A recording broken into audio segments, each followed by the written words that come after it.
చతుర్భుజం ప్రసన్నవదనం ధ్యాయేత్ సర్వవిఘ్నోపశాంతయేత్. గురుర్బ్రహ్మా గురుర్విష్ణుః గురుర్దేవో మహేశ్వరః. గురు సాక్షాత్ పరం బ్రహ్మ తస్మై శ్రీ గురవై నమః. వ్యాసాయ విష్ణురూపాయ వ్యాసరూపాయ విష్ణవే నమో వై బ్రహ్మనిధయే వాసిష్ఠాయ నమో నమః. కూజంతం రామ రామీతి మధురం మధురాక్షరం ఆరుహ్య కవితాశాఖాం వందే వాల్మీకికోకిలం.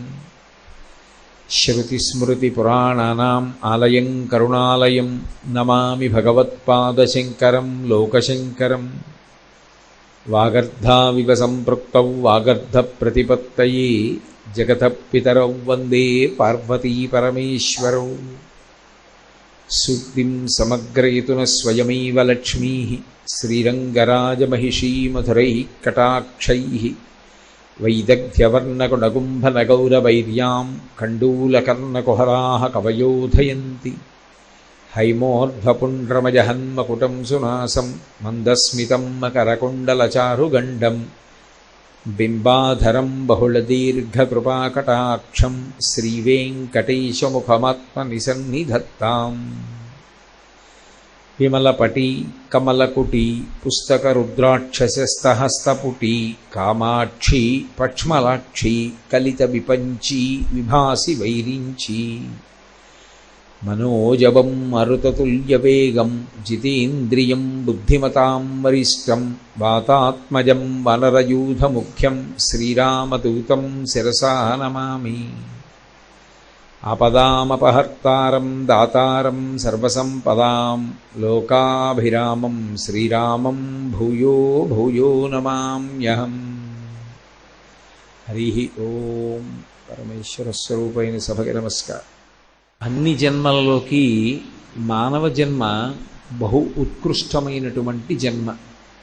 ఒక్క మనుష్య జన్మ యందు మాత్రమే శాస్త్రప్రోక్తమైనటువంటి కర్మని అనుష్ఠించి మనుష్యుడు భగవంతుణ్ణి చేరుకునేటటువంటి అవకాశం ఉంటుంది. లేదా తన యొక్క యథార్థమైనటువంటి స్వరూపాన్ని తాను తెలుసుకునేటటువంటి అవకాశం ఉంటుంది. అంటే అజ్ఞానము మాయ తొలగిపోతే బ్రహ్మము ఎక్కడో ఉండదు, జీవుడే బ్రహ్మము అనేటటువంటి సత్యాన్ని తెలుసుకోవడానికి కావలసినటువంటి అవకాశం ఒక్క మనుష్య శరీరానికి తప్ప అన్యమైనటువంటి శరీరాలకి లేదు. అంత గొప్పదైనటువంటి మనుష్య జన్మని సద్వినియోగం చేసుకోవాలి అంటే తప్పకుండా 4 విషయములను ఎప్పుడూ జ్ఞాపకంలో ఉంచుకోవాలి అని చెప్తుంది శాస్త్రం. ఈ 4 విషయాల్లోనూ ఏమరపాటు ఎవరు పొందుతారో, ఎవరు ఈ 4 విషయాల పట్ల ప్రమత్తులై అంటే జాగ్రత్తగా ఉండకుండా పెద్దగా దాని గురించి ఆలోచన లేనటువంటి జీవితాన్ని సాగిస్తారో వాళ్ళు వృద్ధిలోకి రావడం కష్టం. అథవా అసలు భగవన్మార్గంలో ప్రయాణించడం అనేటటువంటిది వాళ్ళకి సంభవం అయ్యే విషయం కాదు. ఈ 4 విషయాలు ఎప్పుడూ జ్ఞాపకం ఉంచుకోవాలి అని. అందులో మొట్టమొదటిది ఏది అంటే త్యజ దుర్జన సంసర్గం భజ సాధు సమాగమం కురు పుణ్యమహోరాత్రం స్మరనిత్యమనిత్యతాం అని. ఈ 4 ఎప్పుడూ స్ఫురణలో ఉంచుకో. ఏది? త్యజ దుర్జన సంసర్గం. ప్రయత్నపూర్వకంగా కోరి నిశ్చయాత్మకంగా ఆ విషయంలో ఇంకా ఏ విధమైనటువంటి మొహమాటమూ లేకుండా ఎంత మాత్రమూ రాజీ పడకుండా మనిషి విడిచిపెట్టవలసినటువంటి విషయం ఏది అంటే దుర్జన సంసర్గం. దుర్జనులైనటువంటి వాళ్లతో కూడి ఉండుట అన్న విషయాన్ని ఎప్పుడూ అంగీకరించరాదు. ఎవరు దుర్జనులతో కలిసి ఉండకుండా ఉండడంలో పరాకు పడతారో, లేదా నీతో నేను కలిసి ఉండను అని అనడానికి కానీ దూరంగా ఉండడానికి కానీ మొహమాట పడైనా సరే దగ్గరవుతారో అటువంటి వారు వృద్ధిలోకి రావడం అన్నది జరగడం అసంభవమైనటువంటి విషయము. ఇందుచేత దుర్జనుడు అనగా ఎవరు అంటే బాగా జ్ఞాపకం పెట్టుకోవాలి. దుర్జనుడు అనగా ఎవరు అంటే తాను ధర్మమును పట్టుకోడు, వేరొకడు ధర్మాన్ని పట్టుకోకుండా చేసి వాడి జీవితం పాడైపోతూ ఉంటే చూసి వీడు ఆనందిస్తాడు. అటువంటి వాణ్ణి దుర్జనుడని పిలుస్తారు. వాడి జీవితంలో ధర్మం అన్న మాటకి స్థానం ఉండదు. వాడెప్పుడూ ధర్మాన్ని అనుష్ఠించడు. ధర్మం గురించినటువంటి తాపత్రయం వాడి జీవితంలో కించిత్ మాత్రం ఉండదు. వాడు ఇతరుల జీవితంలో కూడా ఏ విధమైనటువంటి ధర్మస్పర్శ ఉండకుండా చేసి అవతలవారు ఇబ్బందులకు గురవుతుంటే, వాళ్ళ జీవితం పాడైపోతుంటే తాను ఎంతో సన్నిహితంగా ఉండి వాళ్ళకి మంచి చేస్తున్నట్లుగా కనపడుతూ వాళ్ళని ముంచేసి వాళ్ళు పాడైపోవడాన్ని చూసి ఆనందిస్తూ ఉంటాడు. అటువంటి జీవన విధానం ఉన్నవారెవడో వాణ్ణి దుర్జనుడు అని పిలుస్తారు. త్యజ దుర్జన సంసర్గం, అటువంటి వాడు అని గుర్తుపట్టగానే వెంటనే విడిచిపెట్టేసేయాలి. ఏ మొహమాటానికి ఏ ఇతర కారణానికి కూడా ఇక వాణ్ణి దగ్గర ఉంచుకునే ప్రయత్నం చేయకూడదు, దూరంగా పెట్టేసేయడమే. అలా పెట్టకపోతే ఏమవుతుంది? ఎందుకు పాడైపోతారు? ఎందుకు శాస్త్రం మొదటి పరాకు చెప్పింది ఈ విషయంలో? అసలు మనం చెయ్యవలసింది అన్నది మొట్టమొదటి మాటగా ఏం చెప్పిందంటే దుర్జనుణ్ణి దూరంగా ఉంచుకోండి. ఎందుకు ఉంచకపోతే ఏమవుతుంది?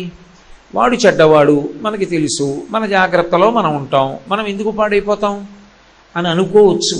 కానీ ఒక్కటి జ్ఞాపకం పెట్టుకోండి, దుర్జనుడి విషయంలో ఎప్పుడూ కూడా ఒక ప్రమాదం ఉంటుంది. ఏమిటి ఆ ప్రమాదము అంటే, భగవంతుడు మనకి ఏ విభూతినిచ్చాడో ఆ విభూతి సర్వనాశనం అయిపోతుంది. అది అభ్యున్నతికి పనికిరాదు. భగవంతుడు ప్రతి వారికి కూడా ఏదో ఒక విభూతినిస్తాడు. విభూతి అంటే సమర్థత. ఏదో ఒక సమర్థతనిస్తాడు, ఒక మంచి గుణాన్ని ఇస్తాడు. అసలు ఏ మంచి గుణం లేకుండా ఎవరు ఉండరు. కానీ ఆ ఉన్న మంచి గుణం ఏదైతే ఉందో ఆ మంచి గుణం పాడైపోవడానికి హేతు అవుతుంది తప్ప ఆ మంచి గుణం బాగుపడడానికి పనికిరాదు. ఎప్పుడు? దుర్జనుడితో సహవాసం ఉంటే అలా పాడైపోతారు. మీకు బాగా అర్థం అవ్వాలి అంటే నేను ఒక ఉదాహరణ చూపిస్తాను. మహాభారతంలో కర్ణుడు ఉన్నాడు. కర్ణుడు మహాదాత. ద్వాపర యుగంలో కర్ణుడితో సమానమైనటువంటి దాత ఉన్నాడు అని చెప్పడం కష్టం. శిబి చక్రవర్తి మొదలైనటువంటి వాళ్ళు ఎంత గొప్పవాళ్ళో కర్ణుడు కూడా అంతటి మహాదాత. కర్ణుడు అంతటి బ్రాహ్మణ భక్తి కలిగినటువంటి వాడు. కర్ణుడు సాక్షాత్తు సూర్య భగవానుడికి కుంతీదేవికి జన్మించినటువంటి వాడు. పుట్టుక చేతనే సహజ కవచ కుండలములు కలిగినటువంటి వాడు. అన్నిటినీ మించి ధర్మమునందు అనురక్తి కలిగినటువంటి వాడు. ఇన్ని గుణములు ఉండడం ఒకెత్తైతే మహాభారతంలో కృష్ణుని యొక్క ప్రశంసకి నోచుకోవడం కర్ణుడికి యొక్క గొప్పతనం. కర్ణుడి గురించి మాట్లాడుతూ కృష్ణ భగవానుడు ఎంత పొగిడాడంటే అర్జునుడితో మాట్లాడుతూ ఒకప్పుడు ఒక మాట అంటాడు, కర్ణుడంటే నువ్వు చాలా తక్కువ చేసి మాట్లాడుతున్నావు అర్జున. కర్ణుడు ఎవరో తెలుసా? నీతో సమానుడు లేదా నీకన్నా అధికుడు అని జ్ఞాపకం పెట్టుకో అని చెప్పాడు. అంటే అర్జునుడి కన్నా తక్కువ వాడు మాత్రం కర్ణుడు కాదు అని కృష్ణుడంతటి వాడన్నాడు. అంతటి గొప్పవాడు, అంతటి గురు శుశ్రూషా పరాయణుడు. ఇన్ని గుణాలున్నాయి. ఇవన్నీ ఒకెత్తైతే కర్ణుడిలో ఉన్నటువంటి చాలా గొప్ప గుణం ఏది అంటే స్వామి భక్తి. స్వామి భక్తి అంటే ఇక కర్ణుడిని మించినటువంటి వాడు ఉండడు. తనని ఆదరించినటువంటి ప్రభువు ఎవరున్నారో ఆ ప్రభువు కోసం అవసరమైతే తన ప్రాణాలు కూడా విడిచిపెట్టేస్తాడు. కానీ కర్ణుడి జీవితం అంత భయంకరంగా ఎందుకు ముగిసిపోయింది అంటే కర్ణుడు దుర్యోధనుడి పక్కన చేరిపోయాడు. దుర్యోధనుడికి ఏం కావాలి అంటే అర్జునుడిని ఓడించగలిగినటువంటి విలుకాడు కావాలి.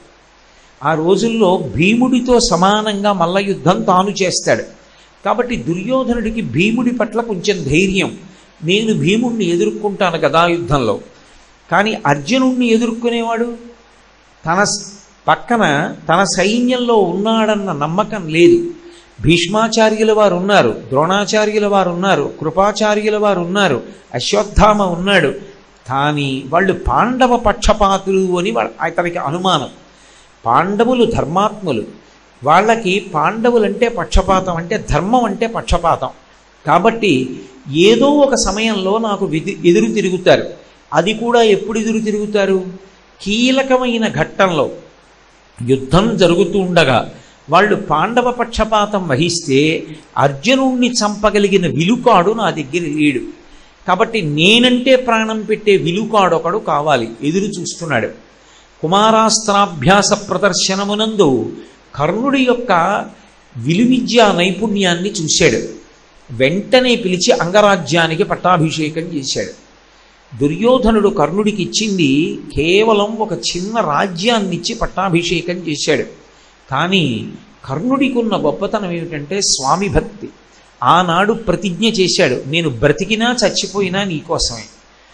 అది ఏమైపోయిందంటే ఇప్పుడు ఆ స్వామి భక్తి ఎవరి వైపుకి వెళ్ళిపోయింది అంటే దుర్యోధనుడి వైపుకి వెళ్ళిపోయింది. దుర్యోధనుడు చెడ్డవాడని కర్ణుడికి తెలియదా? స్పష్టంగా తెలుసు. కర్ణుడు తన జీవితంలో ఎన్నో మార్లు బాధపడ్డాడు చెప్పుకొని, నేను ఇలా మాట్లాడకూడదని నాకు తెలుసు, కానీ దుర్యోధనుడి సంతోషం కోసం నేను అలా మాట్లాడాను, నేను ధర్మం తప్పాను, నేను అలా మాట్లాడకూడదు అని కర్ణుడు ఏడిచిన సందర్భాలు ఉన్నాయి. ఒకానొకప్పుడు ద్రౌపదీ వస్త్రాపహరణం జరిగితే నిండు సభలో ఇప్పుడు నీకు భర్తలందరూ కూడా దాసులైపోయారు, నువ్వు కూడా దాసివైపోయావు, ఈ భర్తలు నిన్ను ఎలాగో రక్షించలేరు, కాబట్టి నువ్వు వేరొక సమర్థుడైన భర్తని ఎంచుకోమని దుర్యోధనుడి వంక చూపించాడు. దుర్యోధనుడు తొడకొట్టి వచ్చి నా తొడ మీద కూర్చోమ్మని సంజ్ఞ చేశాడు. దుర్యోధనుడు అలా ప్రవర్తించడానికి ఆ పరిస్థితిని ఎగదోసినటువంటి వాడు కర్ణుడే.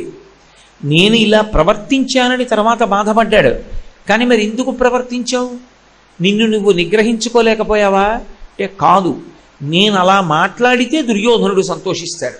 దుర్యోధనుడు సంతోషించడం కన్నా నా జీవితంలో ఇంకేమీ లేదు. దుర్యోధనుడు సంతోషపడ్డానికి నేను అలా మాట్లాడానన్నాడు.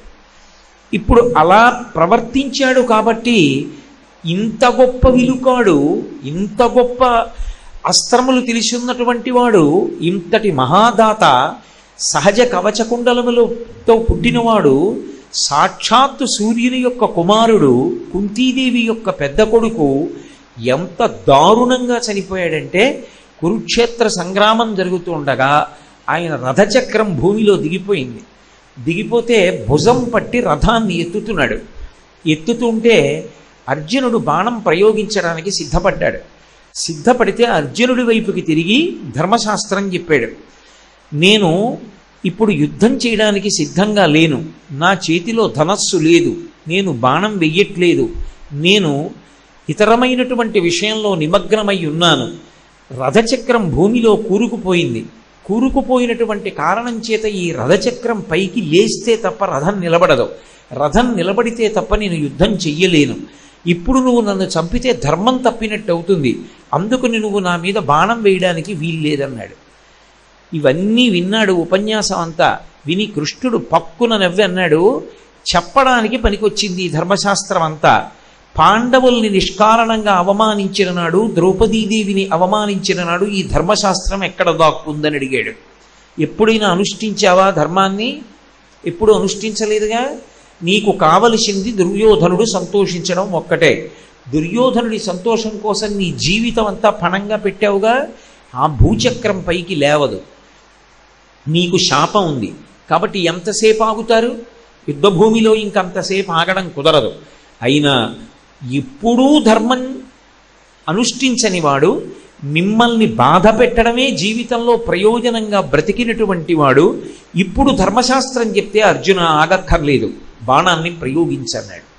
నేను స్నేహితుల పట్ల ఉపకార ధోరణితో ప్రవర్తించిన వాడనైతే, గురువులకు శుశ్రూష చేసిన వాడనైతే, నేను ఏవైనా పుణ్యకర్మలు చేసిన వాడనైతే, నేను ప్రయోగిస్తున్నటువంటి ఈ బాణం కర్ణుడి యొక్క కుత్తుకను తెగవేయుగాక అని ప్రతిజ్ఞ చేసి అర్జునుడు బాణం విడిచిపెట్టాడు. అది కర్ణుడి తల అపరాహ్న వేళ తెగిపోయింది. అపరాహ్న వేళ అంటే మిట్ట మధ్యాహ్నం వేళ సూర్యుడు ప్రకాశిస్తూ ఉండగా యుద్ధభూమిలో కర్ణుడి యొక్క తల తెగి కింద పడిపోయింది. అంతటి గొప్పవాడైనటువంటి కర్ణుడు దుష్టచతుష్టయంలోకి వెళ్ళిపోయాడు. నిజంగా కర్ణుడు లేకపోతే భారతం లేదు. కర్ణుడి లాంటి వీరుడు లేడు. కర్ణుడి లాంటి పరాక్రమవంతుడు లేడు, ఆయన లాంటి స్వామి భక్తి పరాయణుడు లేడు. చిట్ట చివరికి కృష్ణ భగవానుడే ఒకరోజు పక్కకి తీసుకెళ్ళి చెప్పాడు, నువ్వు నిజానికి సూతపుత్రుడివి కావు, నువ్వు కుంతీపుత్రుడివి, నువ్వు ధర్మరాజు కన్నా పెద్దవాడివి, నువ్వు పాండవుల పక్షంలోకి వచ్చేసేయి, పాండవుల పక్షంలోకి వచ్చి యుద్ధం చేయి, కౌరవులు మడిసిపోతారు, తర్వాత పట్టాభిషేకం నీకే జరుగుతుంది. ఇన్ని చెప్పాడు. ఇన్ని చెప్పినా ఆలోచించి కర్ణుడు అన్నాడు, నన్ను నమ్ముకున్నాడు దుర్యోధనుడు, నేను అర్జునుడితో యుద్ధం చేస్తాను, అర్జునుడిని సంహరిస్తానని నమ్మాడు. తీరా యుద్ధం ప్రారంభమైపోయే ముందు దుర్యోధనుణ్ణి నట్టేట ముంచి, ఇప్పుడు నేను పాండవుల పక్షానికి రాలేను, ఈ శరీరం దుర్యోధనుడి కోసం పడిపోతే పడిపోని, నాకు మాత్రం ఇప్పుడు నేను ధర్మరాజుకి అన్నగారినని తెలిసిన నేను ఈ పక్షం వైపు నుంచి ఆ పక్షం వైపుకి రావడం కుదరదు, కాబట్టి కృష్ణ ఈ విషయం ఇక్కడతో విడిచిపెట్టేయి అన్నాడు. ఎంత ధర్మం నిజంగా! ఎవరనగలరు ఆ మాట? ఒక్క కర్ణుడు అన్నాడు. అయితే ఇంతటి మహానుభావుడు దుష్టచతుష్టయంలో ఒకడైపోయి పరమ భయంకరంగా చచ్చిపోయాడు. ఎంత దారుణానికి వెళ్ళిపోయిందంటే కర్ణుడి యొక్క స్థితి, కర్ణుడు చనిపోయిన తర్వాత కురుక్షేత్ర సంగ్రామం అంతా అయిపోయింది. పాండవులు గెలిచారు. గెలిచిన తరువాత నువ్వులు నీళ్లు విడిచిపెడుతున్నారు చనిపోయిన వీరులందరికీ.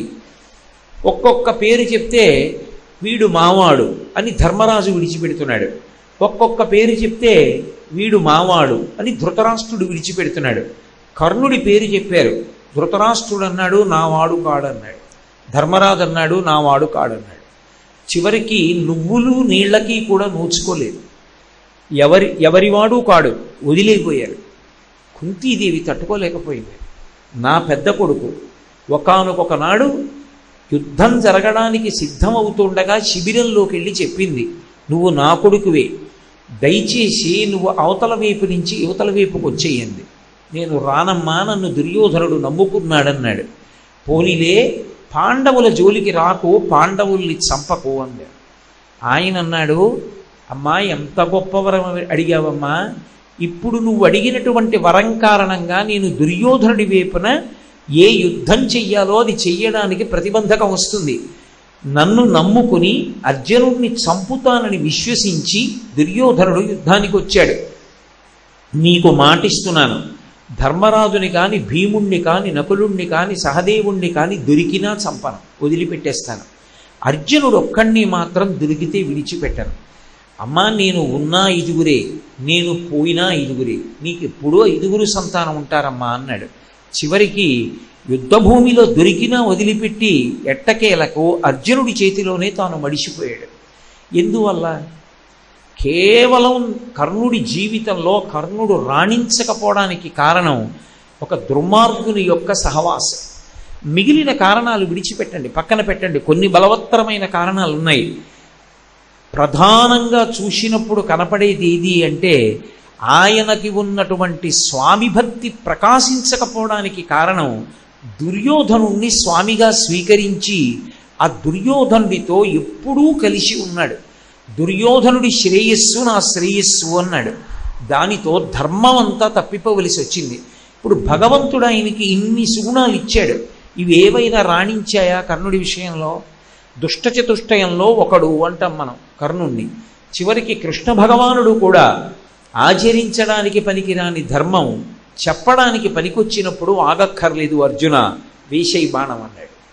కాబట్టి భగవంతుడు మనకి ఏ సుగుణాన్ని ఇచ్చాడో, ఏ మంచి లక్షణాన్ని ఇచ్చాడో ఆ మంచి లక్షణాన్ని దుర్మార్గుడితో కలిసి ఉండడం చేత వక్రీకరించి అది నాశనాన్ని పొంది మనం కూడా పతనమైపోవడానికి కారణమవుతుంది తప్ప అది ఉద్ధరణకి హేతువు కాదు.